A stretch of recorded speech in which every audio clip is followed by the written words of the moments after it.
Hello everyone, Nathaniel Gavronsky here, and I am in what was originally known as Stonewall, Texas. This is now the greater Johnson City, Texas area in the Hill Country, and in these gravestones right behind me is the family of Lyndon B. Johnson. Uh, Actually, the namesake of Johnson City comes from his grandfather and his great uncle. A lot of the properties around here were actually owned or run by the family long before Lyndon Johnson arrived into the world. And so there's a history here for the family and an interesting legacy here for the Johnsons as they have a huge footprint on the people who live here even to today. So a little bit before Lyndon Johnson, I want to talk a little bit about his family since they are so prominent. So his grandfather, Samuel Houston Johnson Sr., was a state representative here for the state of Texas and was quite well off. His children were also very educated and were expected to be very successful in their own rights. Now, when Samuel Houston Johnson Jr., Lyndon's father, he was a member of the state house for a brief period of time before Lyndon was born, and was heavy into trading, into commodity trading, and ended up losing everything to commodity trade, especially the cotton market, before Lyndon Johnson was born. Lyndon Johnson's mother, Rebecca Baines Johnson, is also from the area. They lived in a little house just a little ways over here. The house that sits here now is reconstruction to the original house from the original materials. It was, sent to someone else. They kind of remodeled it, and then they remodeled it again back to the way the house looks today. But let's get into a little bit more about Lyndon Johnson. So he was born on August 27th, 1908. He was born in a place that had no running water, no electricity. Now, running water and indoor plumbing had been around since the late 1830s. The White House had indoor plumbing put in during the Andrew Jackson administration. You're looking at New York City with the Gramercy Park area having being developed in 1840, all had running water.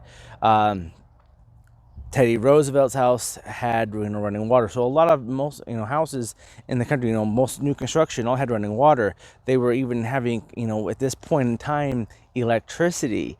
The Capitol buildings, most Capitol buildings had converted from gas to electricity by this time period. And here we are in Hill Country, Texas, and running water, indoor plumbing, and electricity is something that no one around here was ever even thought they were going to see in their lifetimes. Johnson grew up dirt poor, very, very poor. His father struggled financially throughout his entire life, but he did have a good sense of what the people needed, and Samuel Houston Johnson Jr., Lyndon's dad, would actually run for office again in the state house and would serve several more terms in the Texas State House, and would take Lyndon with him. So Lyndon would go on the campaign trail, would learn what it meant to campaign. He'd also be in all the committee meetings and the hearings and the discussions with his father. So he really understood what it meant and what it took to be a studious politician and to serve his community. Because Sam, for his financial troubles, was a good representative for his people. It just seems that there wasn't a much need or want for the state of Texas or the nation to put much more investment into an area that was mostly just rocks. I mean, this area here, the soil is so full of rocks, you really can't grow much. So a lot of it's just kind of grazing of cattle. It's a struggle out here, and even today, I mean, it's there's farming, but there's not a whole lot as far as like growing crops is concerned. It's mostly livestock. There's actually a couple new calves that were just born yesterday here. Today is March 3rd of 24, so they had a bunch of calves, and it was fun kind of seeing them earlier today. So Johnson, goes to high school. He actually, moves into Johnson City when he's a little bit older, about 5 or 7. He goes to school, has to ride a donkey back to his near his birth house to a school down the road. Gets out of high school and goes to college after kind of a gap year due to his not being accepted into school originally. He becomes a teacher. He goes to school to become a teacher, and he starts teaching in a little town south of San Antonio in a Mexican school. Now, what a Mexican school really is you're not good enough to be with the cool kids. I mean, these and you're poor, mostly immigrants from mostly again from Mexico. These kids. Johnson recalled that these kids were so poor, they were so desolate that it made his upbringing seem luxurious. And he talked about, during the 1920s and when he was, out here doing this, he never thought ever in a million years that he would be in a position to benefit these people or their children. And he commented how one of his things he was going to do when he was now that he had the chance to do it, he was going to act on that ability to make that chance to make change for these people. So growing up, he was working in the schools, he was teaching, and a family friend by the name of Clayburgh, he ran for Congress here, and Johnson got on his campaign and started helping him run for office. Really successful campaign. Clyburn got into office, and Johnson followed him to D.C. Now, Johnson actually ended up doing most of the day-to-day congressional work in the offices. Don't forget, Washington was very different from what it is back then. The senatorial office buildings and stuff were just kind of being built. As the Capitol expanded, the office space of the administration of members of Congress and the Senate were expanding. He worked really hard, and actually was in there at 7 o'clock, left really late in the day. Took a breather, and went right back to work until midnight. Rayburn became a really good friend of his. The FDR administration really valued LBJ for his hard work and dedication in the congressional staff. And Franklin Delano Roosevelt actually saw Johnson as an ally into learning on how things were going here in Texas. And after serving so long as a congressional aide, he was actually asked to come back to Texas in 1935 to serve as the young, kind of the youth American, administration. The idea was that they were going to try to help these people get jobs. They were going to work on developing. It was a program trying to help people get, keep them off the streets, keep them activated. And a couple of, 2 years later, he ends up, meeting Lady Bird. And so Claudia Alta is her real name, and her young girl nickname was Lady Bird. On first date, he asked her to marry him. She's like, no, not so fast. Many times later, many days later, she agrees, and they end up getting married. And then 2 years later, he resigns from his position. He was appointed by FDR to run for Congress in the district here near his hometown. He wins. Now he was really hard worker in Congress, and again really ran on the FDR platform, on the New Deal platform. He wins. He's actually quite successful as a member of Congress. There is an untimely death for the U.S. Senator for Texas, and so in 41 he tries to run again, run for Senate, knowing that it's not going to put his congressional seat at risk because it's a special election. This election was really dirty. The votes in parts of Texas weren't counted until everything else was done, so they knew just how many votes they were short. And the populist governor of Texas, O'Donnell, was actually swung in and took it at the very end. LBJ was ahead on the day of election day. Went from dead last to leading in the polls, and he ended up losing in a Democratic election down here in Texas. And it kind of put a bad taste in his mouth on how that worked, but he also learned from it and said, this is how they're going to play, then this is how we're going to play. Not to be deterred, once the election was over, he went back to his seat in Congress. However, he's like, I want to do more. So he actually used his connections to become a lieutenant commander in the U.S. Navy and got his commission just a few days before Pearl Harbor. Now, he tried to actually get into a better position in the Navy to serve his country, but was put down into a meaningless job down here in Texas. But FDR was like, no, I need allies. I need to know what's going on in the Navy because apparently the Navy is not so good on intelligence and not so good on other things. I need to know. I need to have a good ally. I need that trust where I'm getting my information from. So actually sends Johnson to meet with MacArthur in Australia, and are actually working on playing on plans of attacks and stuff in the Pacific. Johnson's service, we're not entirely for sure on everything that happened in this time period, but MacArthur did actually recommend Johnson for a Silver Star, which Johnson wore until the day he died. He was very, very proud of this medal. He was now a decorated veteran. After the war, Comes back. Now we're into 1949, the election cycle. He runs for the U.S. Senate. This time he's running. He's running. Hey, I did everything FDR wanted. I'm part of this deal. He wins. In fact, he wins so heavily that it becomes known as landslide Johnson. It was not even close. So Johnson takes a seat in the Senate, and now the rise really begins. So he starts off as a freshman senator. I mean, most freshman senators don't really do much. They might get a couple of committee assignments, almost no chairmanships, and they're definitely not in leadership. That's not Lyndon B. Johnson's story. Johnson went from, because again initially they were in the minority. Initially, he became the minority leader, minority whip, minority leader, and then they got moved over to the majority, and now Johnson, here he is as the majority leader in the Senate. This man worked. He worked hard. In fact, he worked so hard in the mid-50s he actually had a heart attack and had to take a breather. And they asked him on the radio, so back to the rocking chair, no politics for a while. And he's like, I don't know about no politics. I'm gonna slow down, but I'm not gonna leave. I'm not gonna be not participating and not being my job as a senator for my constituents in Texas. Now here's the thing. His entire time while he was in Congress and the U.S. Senate, he's advocating for these people. He wants electricity. He wants running water. He wants these people to have success, and he's pushing for it, and he's getting things done.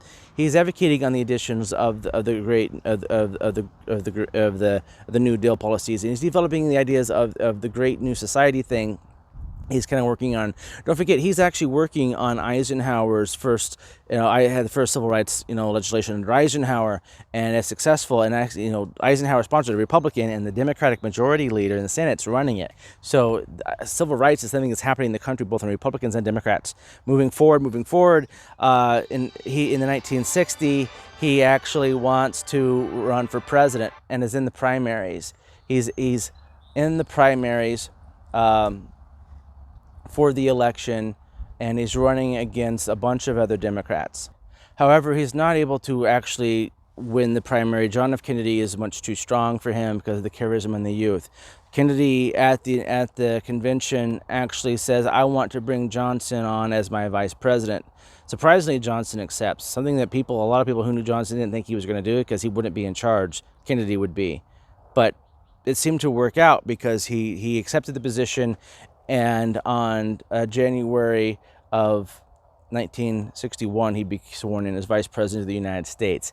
Now, this is where things kind of start shifting. So Kennedy put him in charge of of the development of NASA and getting to the moon. But there was a huge separation between the Kennedy brothers, the Kennedy family, and Johnson. Johnson really had no power. He had no voice. He was, and Bobby Kennedy talked about this later on, that Johnson was basically nothing. And when he was considering if he was going to join Johnson's administration later on, Kennedy's like, no, I don't want to do it, because I won't, because we treated Johnson so badly that I'm not going to get any good treatment. Johnson did do his jobs. He traveled the entire country, did a couple of world trips. He really actually did his job as vice president to serve President Kennedy to the best of his ability, and they did become friends. Johnson was a public servant, and he really wanted to advance the cause of his constituents, the people of Texas, and the poor. His entire time of being in office, no matter what position, it was always about, I gotta help the poor people. These people need a chance. For him, one of the most sad days of his life was November 22nd, 1963. When JFK was assassinated in Dallas, just 2 cars ahead of Johnson. Johnson is sworn in with Lady Bird and Jacqueline Kennedy to his side. Sworn in as 36th president of the United States. The things that happen right afterwards are very, very difficult for people to kind of understand. So Johnson and Jacqueline had a really, really close relationship. If you listen to the phone calls that these two had, it almost sounds romantic. It wasn't, but it sounds like, Lyndon really loved Jackie, and he loved Jack's kids. In fact, he wasn't even going to move into the White House the way there was. There was question on how should we have Jacqueline and the kids move out. They stayed in the White House for quite some time. The White House was converted to the Johnson administration, and his weird shower that had all kinds of things everywhere. But Jackie didn't move out of the White House initially, and Johnson wasn't actually planning on having her move out at all. He actually never even, during the remainder of Kennedy's administration period, his term, there was no vice president. It was just Lyndon Johnson. And Bobby initially stayed on in his cabinet. He kept the whole cabinet. Everyone from the Kennedy administration stayed on to Johnson. Even the bill signer pins actually were initially all the same as Kennedy's until they ran out. Then they went to a larger nib on them. That's how you tell from a Kennedy to a Johnson, is the size changes. And even some of the later Kennedy ones Johnson used. Going through the presidency, after Jackie leaves the White House, Johnson is, he has this chip on his shoulders because he's seeing what the Kennedys did. What the Kennedys did at the Bay of Pigs. They took ownership of when it failed. During the Cuban Missile Crisis, they took ownership of it and they won. He felt he was always insecure about where he was from, this really rural backwater, if no water actually, area. He always was insecure about that. The guy was over 6'3", 6 feet 3 inches tall, and he was insecure about where he was from, and he saw these big city Kennedys were something special. So when he was working on this great new society, he was also trying to be that tough man, bombing Vietnam. And this is where Johnson gets really weird, because when Johnson's president, he's having meetings in the toilet. He's making jokes and having conversations while he's using the toilet. He exposes himself several times to reporters and staff, and is known to have groped many of his staffers.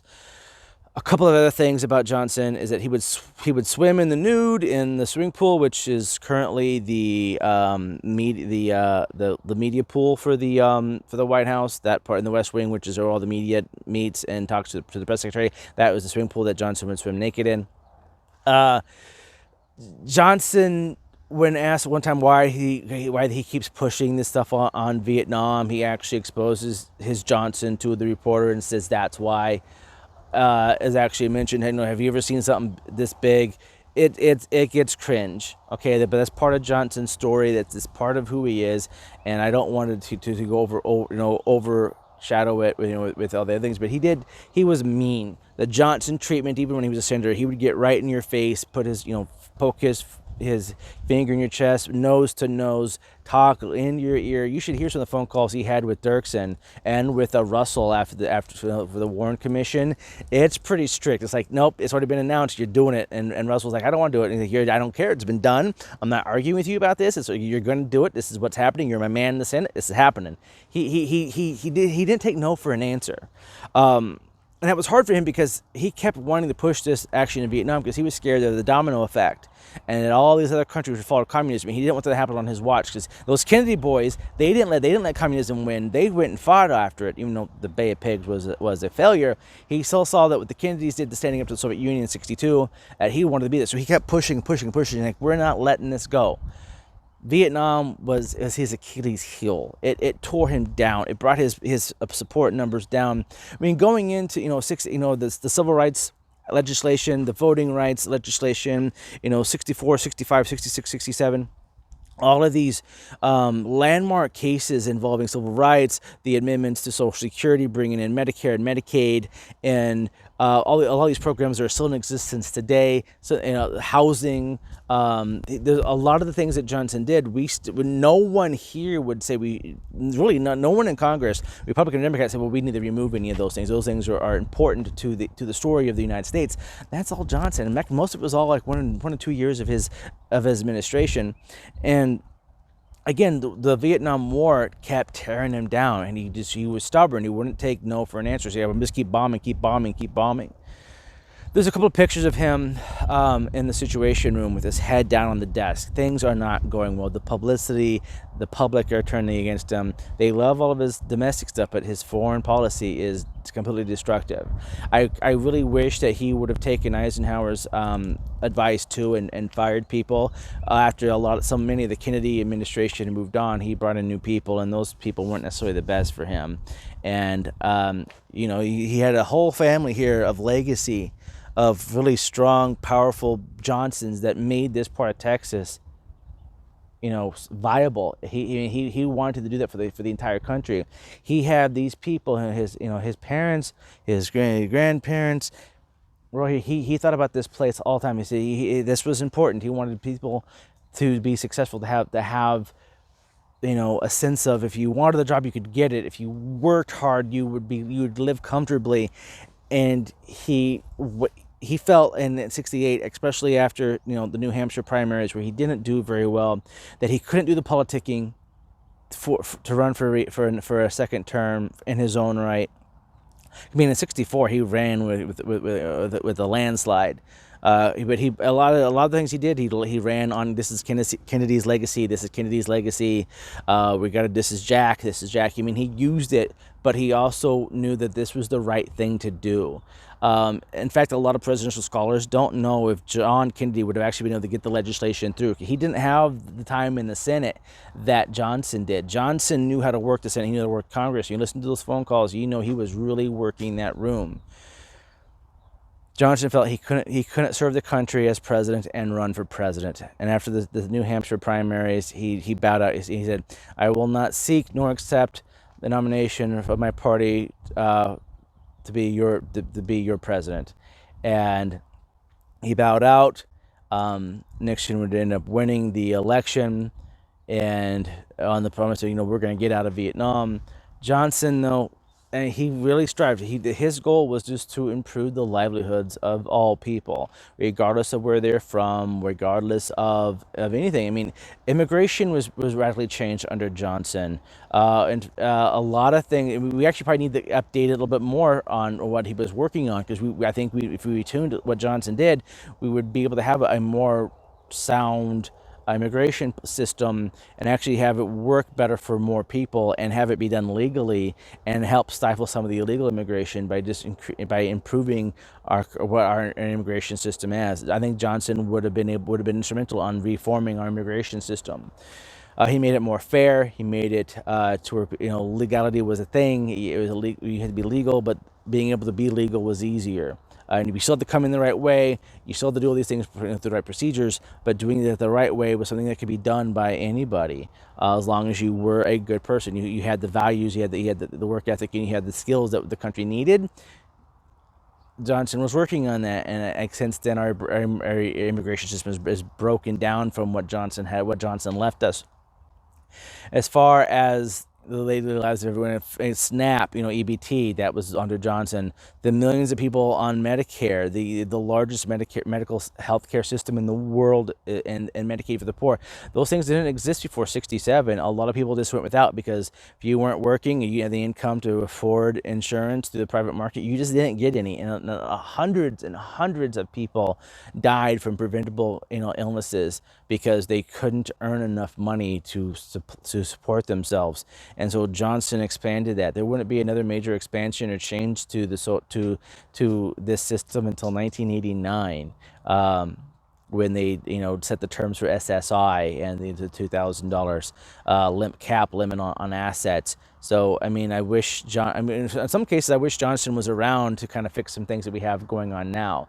Johnson has a legacy, and I actually see myself in some of his things that I want to keep advancing. And so I admire him more and more on his domestic policies, but I do not admire him on some of his ways of doing so, a lot, with, indecent exposure and his treatment of people. He was known to be a brown noser to people who were above him, but would treat everyone, beneath him as basic decorations, or like confetti, or they were just in the way, or they were just support staff. Like, they were just there to serve him. And that's something about Johnson I don't like so much. But it's a mixed legacy, as all presidents have.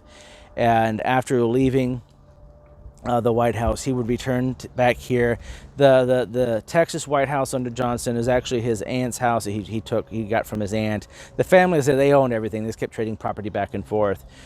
Was down here. He didn't really stay in the limelight. He made a couple of interviews, but he grew his hair out really long. He grew his hair out quite long, actually, and kind of became the hippie that everyone thought he was totally against. He ended up having a heart attack here at the Southern White House on January 22nd, 1973. and was then laid to rest, and with the rest of his family, and then his wife would follow him. But that's essentially the legacy of Lyndon B. Johnson, someone who had many character flaws, wouldn't survive politically in today's world with his behavior, someone who had good intentions, wasn't really running for power's sake. See, that's one thing, people thought he was just running for power. He wanted power for power's sake, and he tried to make sure of it when he commented about why he was doing the things he was doing, about the war on poverty and the great new society. Was those kids in that school that made him feel like he grew up rich when he definitely didn't, and he actually did something about it. One of the things about that legacy that it kind of reminds me of me is when I was asked by a member of Congress, what's that one thing I want to do? Because that's what you need to do. You hit that one thing. What's that one thing? That one thing is to make people more financially stable, not through more government programs, but for work, being able to be successful, being able to earn your own way, but actually having the opportunity to earn your own way, which is what I want to see happen, and is what Johnson wanted to see happen. It's not all about government handouts. It's about opportunity, not necessarily about equal outcome, but equal opportunity. And I think Johnson understood that, and I think that's the reason why he was such a staunch anti-communist, is that he knew that if you tried to make equal outcome by government force, that no one would have anything and everyone would be living in dirt poverty. And that's why he was such against communism, is he knew the only way to success and the only way to make sure that people had a prosperous future was freedom, liberty, and the ability to actually earn your way and to find purpose in the things that you do, raising your family. And I believe that that's something that should be part of Johnson's legacy. I think that he's probably a much better president than what we give him credit for, looking back on things. And then some of his things had spillover, like in 1920 and up until 1965, the number of broken families, black families, it was, only about 25% of black families were in broken homes. Now it's 75%, and part of this is attributed to Johnson's Great New Society, that the women could just marry the government, the single mothers could marry the government, and they wouldn't need fathers anymore, and so it displaced a lot of fathers from family life. It also looked at, because of these programs, there's a lot of people that kind of languish, and we've seen statistically that homes where the father is present, the likelihood of prison for the children is much, much less likely. And that a lot of the things you're seeing is, the whole point was to limit poverty, that some of the programs end up keeping people tied to a tether, and they could never break free from it, because if they would be too successful, they would lose too much. And it would never be able to catch up. So I think we need to reevaluate some of our ways that we should do these programs. I work in politics. A lot of these people, a lot of the senators, both Republicans and Democrats, members of the House, Republicans and Democrats, are also agreed they need to reevaluate the cliff, we call it, for these programs.